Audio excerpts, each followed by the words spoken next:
Once you've loaded your data into R, then what you might want to do is manipulate that data so you can set it up to be a tidy data set with variables in the columns and observations in the rows, and only the observations that you want to be able to analyze.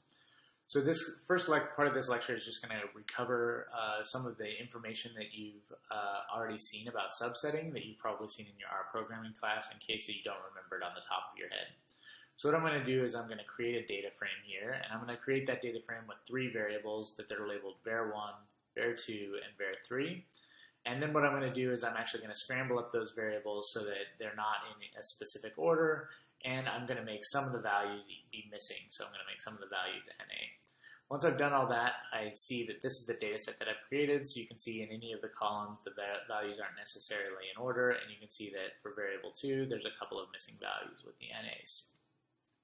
So the first thing that I can do is I can subset a specific column by doing x comma 1, where I have x open bracket comma 1. And what that'll do is actually open up just the first column of that data frame. The other thing that I can do is if I want to subset by a column, I can again do x open bracket comma, and then I can actually use the variable name before the close bracket to subset out just that column. I can subset by both rows and columns at the same time. So for example, this command here, x open bracket 1:2 comma var2, will actually output the first 2 rows of x and the second column of x. So you can subset both on rows and columns at the same time. So the other things that you can do is you can subset using logical statements. So for example, suppose I want to find out all the rows of x where variable 1 is less than or equal to 3 and variable 3 is greater than 11.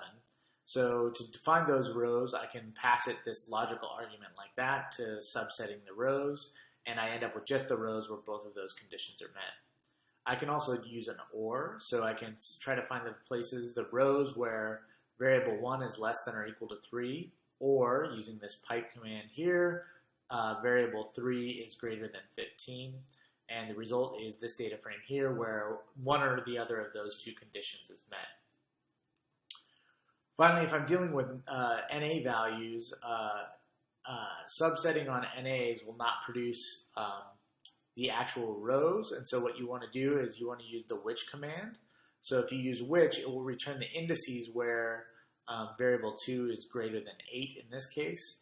And so when it returns those indices where variable 2 is greater than 8, it doesn't return the NAs, and so you can subset the data set even dealing with the NAs that you might have.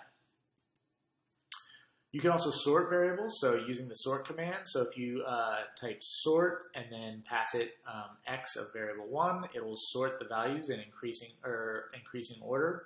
You can tell it to sort them in decreasing order with the parameter decreasing, set equal to true. And then the other thing you can do is when you're dealing with a variable that has missing values, you can tell it to put all the NA values at the end of the sort. So you can say NA.last equals true. The other thing that you can do is you can actually order a data frame by a particular variable. So suppose that I want to order the data frame. In other words, I want to sort all of these rows by the values of variable 1 so that the values of variable 1 are in increasing order as I go down. So what I can do is I can take this function order and apply it to that variable 1 and then pass the result of that ordering as the selection to the rows of the matrix X. And what that'll do is reorder the rows so that variable 1 is in increasing order. You can also order by multiple variables. So for example, you can pass it variable 1 and variable 3. And so what it'll do is it'll first sort so that variable 1 is in increasing order. And then if there are multiple values of variable 1 that are the same, it will sort the values of variable 3 in increasing order within those values. So it sorts the first variable first and the second variable within the first variable. You can actually do that the same thing with the plier package, which is a package written by Hadley Wickham. And what you can do is once you've loaded that library, you can use the arrange command.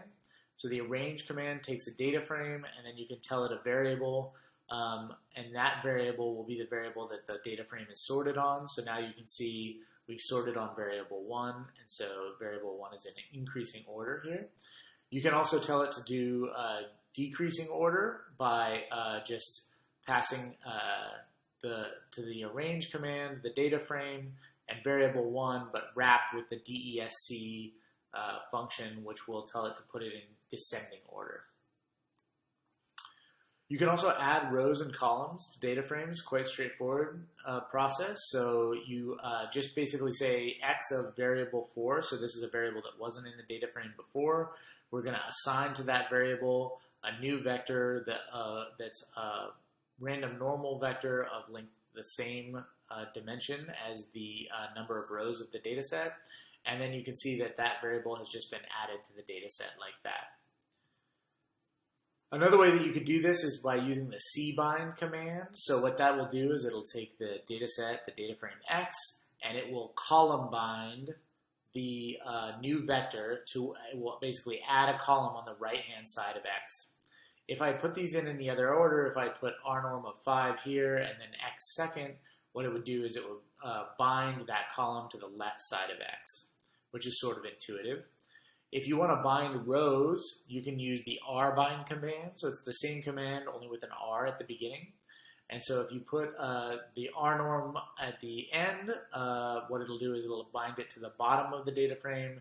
And if you put it before, it'll bind it to the top of the data frame. There are a lot more notes that are to be had on subsetting and reordering and sorting in the R programming course in the data science track. And I've taken some of these information from this nice set of lecture notes by Andrew Jaffe, who teaches at Windsor Institute here at the Johns Hopkins School of Public Health. And you can check out his lecture notes for more information as well.